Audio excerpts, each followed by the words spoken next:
आकाश पूरी लगन से अपना मोदी केयर व्यापार खड़ा कर रहे हैं। उन्होंने अपने अधीन एक अच्छा खासा डाउनलाइन ग्रुप भी तैयार किया है जो इसी व्यापार में शामिल है। वो खुद के लिए और अपने अधीन काम करने वाले डाउनलाइन ग्रुप के लिए उन सबसे अच्छे तरीकों को समझना चाहते हैं ताकि व्यापार को दीर्घकालीन स्थिरता प्रदान करने में मदद मिल सके।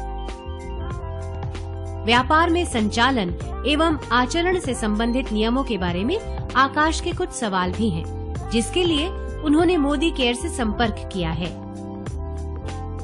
हेलो आकाश, मैं आपकी क्या सहायता कर सकती हूँ?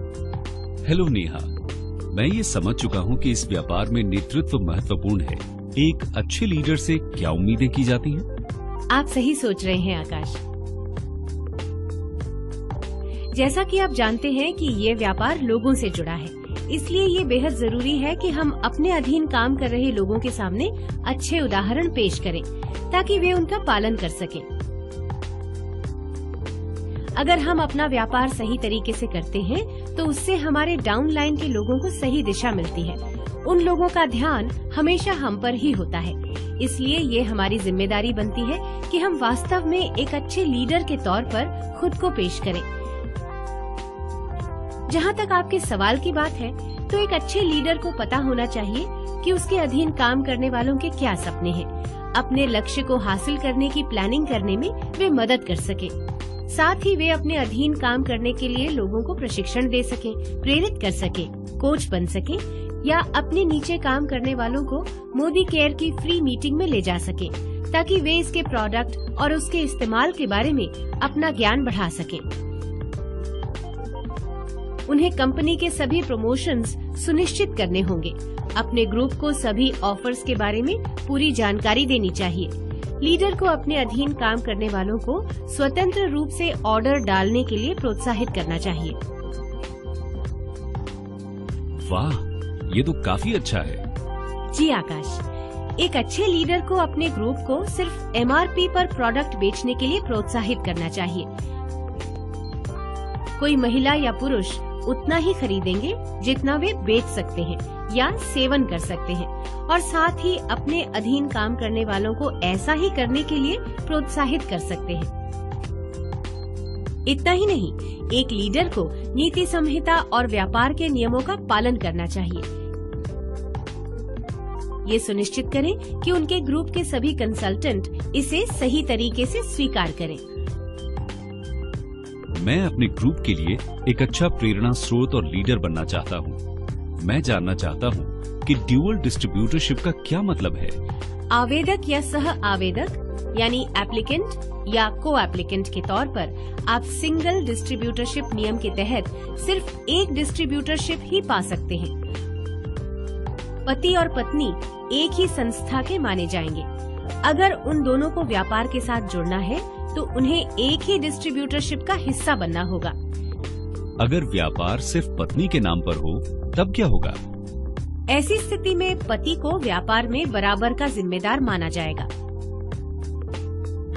साथ ही स्पॉन्सरशिप बिजनेस की अलग अलग लाइनों में अपनी एक डिस्ट्रीब्यूटरशिप का संचालन करने वाले दो कंसल्टेंट अगर एक दूसरे से विवाह कर लेते हैं और सीनियर एग्जीक्यूटिव डायरेक्टर या उससे ऊपर के स्तर तक नहीं पहुंचे हैं, तो इनमें से एक को अपनी डिस्ट्रीब्यूटरशिप को सरेंडर करना होगा और अपने पति या पत्नी की डिस्ट्रीब्यूटरशिप में पार्टनर बनना होगा। क्या मैं अपनी सास का नाम रजिस्टर करके उनके नाम से काम कर सकता हूँ? जी हाँ आकाश, आप ऐसा कर सकते हैं, लेकिन मोदी केयर किसी भी तरह के सम्मान के लिए स्टेज पर आपकी सास को ही मान्यता देगा। नियमों के मुताबिक हम रजिस्टर्ड MCA नंबर यानी मोदी केयर कंसल्टेंट ID को ही स्वीकार करते हैं। अच्छा, ठीक है। क्या मैं अपने मित्र के साथ सह आवेदक यानी को एप्लीकेंट बन सकता हूँ? एक कंसल्टेंट सिर्फ एक ही MCA नंबर का इस्तेमाल कर सकता है। एक कंसल्टेंट किसी एक रजिस्ट्रेशन नंबर का एप्लीकेंट होते हुए दूसरे रजिस्ट्रेशन नंबर पर को एप्लीकेंट नहीं बन सकता। ठीक उसी तरह जैसे कि आप किसी एक रजिस्ट्रेशन नंबर पर को एप्लीकेंट हैं, तो किसी अन्य रजिस्ट्रेशन नंबर पर एप्लीकेंट नहीं बन सकते। अगर मोदी केयर का कंसल्टेंट 2 डिस्ट्रीब्यूटरशिप ले लेता है तो क्या होगा? हम दूसरी डिस्ट्रीब्यूटरशिप रद्द कर देंगे। साथ ही अगर दूसरे व्यापार के तहत ग्रुप बनाकर किसी को भी किसी प्रकार का प्रलोभन देने के सबूत मिलते हैं तो इस स्थिति में उसकी स्पॉन्सरशिप की ओरिजिनल लाइन को ट्रांसफर कर दिया जाएगा। प्रलोभन? ये क्या होता है? प्रलोभन या लालच का मतलब है कि कोई मोदी केयर कंसल्टेंट किसी अन्य ग्रुप के कंसल्टेंट को अपना व्यापार छोड़ने के लिए उकसाता है और वो व्यक्ति बिना इस्तीफा दिए उसके ग्रुप में तय नियमों को तोड़ते हुए शामिल हो जाता है। मैं आपको एक उदाहरण देती हूँ। जैसे कि हर्ष दूसरे ग्रुप के विवेक से संपर्क करके उसे ऑफर देता है कि वो 1 महीने में उसे सीनियर डायरेक्टर के लेवल तक पहुँचा देगा। विवेक उत्साहित होकर हर्ष के ग्रुप के तहत डुअल डिस्ट्रीब्यूटरशिप ले लेता है और मोदी केयर के पास विवेक के खिलाफ डुअल डिस्ट्रीब्यूटरशिप लेने की शिकायत आती है तो कंपनी विवेक को वापस उसकी ओरिजिनल स्पॉन्सर या अपलाइन में भेज देगा। इस मामले में चूंकि हर्ष ने विवेक को लालच दिया था, इसलिए मोदी केयर द्वारा दूसरी डिस्ट्रीब्यूटरशिप के अधीन वाले डाउनलाइन ग्रुप को ओरिजिनल स्पॉन्सर या विवेक के अपलाइन में भेज दिया जाएगा। अगर मुझे अपनी अपलाइन बदलनी है तो इसके लिए किस प्रक्रिया का पालन करना होगा? मोदी केयर स्पॉन्सरशिप बदलने या ट्रांसफर करने के किसी भी निवेदन को सख्ती से मना करती है। मोदी केयर द्वारा मोदी केयर कंसल्टेंट को प्रत्यक्ष या अप्रत्यक्ष रूप से गुजारिश करने, जबरन बीच में पड़ने या किसी दूसरे मोदी केयर कंसल्टेंट को उसकी लाइन से अलग जुड़ने के लिए लालच देने की अनुमति नहीं देता। मैंने जीरो टॉलरेंस पॉलिसी के बारे में काफी सुना है। क्या आप इस बारे में मुझे विस्तार से समझा सकती हैं? हमारे व्यापार के लिए कुछ चीजें ऐसी हैं जो संवेदनशील हो सकती हैं। नियमों के पालन में अनदेखी से हमारे व्यापार, प्रतिष्ठा, कंपनी के अन्य कंसल्टेंट्स के व्यापार पर बुरा असर हो सकता है। जीरो टॉलरेंस पॉलिसी का पूरा जोर इस बात पर होता है कि व्यापार के नियमों का उल्लंघन न हो तथा कंपनी द्वारा बनाए गए नीतिगत नियमों की अनदेखी न हो। नियमों के विरुद्ध काम करने वाले कंसल्टेंट के प्रति किसी भी तरह की नरमी नहीं बरती जाएगी। मौजूदा समय में 3 ऐसे क्षेत्र हैं जहां जीरो टॉलरेंस पॉलिसी अपनाई जाती है। पहला क्षेत्र रिटेल दुकान या ऑनलाइन स्टोर पर मोदी केयर के प्रोडक्ट की बिक्री और प्रदर्शन से जुड़ा हुआ है। हम प्रत्यक्ष तौर पर बिक्री करते हैं और मोदी केयर कंसल्टेंट के जरिए हम प्रोडक्ट की मार्केटिंग करते हैं। किसी और तरह से प्रोडक्ट की रिटेलिंग की इजाजत नहीं है। लेकिन क्या कंपनी नहीं चाहती कि बिक्री अधिक हो? हम चाहते हैं कि बिक्री सही तरीके से की जाए। रिटेल दुकान या ऑनलाइन स्टोर्स के जरिए बिक्री करना मोदी केयर कंसल्टेंट को प्रत्यक्ष रूप से एक समान कमाई का मौका देने के लिए बनाए गए बुनियादी नियम के खिलाफ है।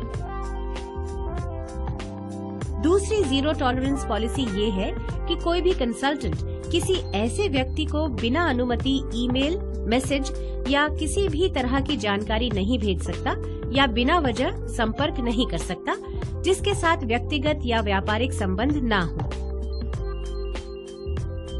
तीसरी जीरो टॉलरेंस पॉलिसी BSN से जुड़ी है। मोदी केयर कंसल्टेंट कंपनी से जुड़ने की प्रक्रिया के तहत या बिना इजाजत लिए कोई ट्रेनिंग या सपोर्ट मटेरियल नहीं दे सकता। मैं अपने डाउनलाइन ग्रुप में अच्छा लीडर बनना चाहता हूं, इसलिए मैं एक बार ये दोहरा दूं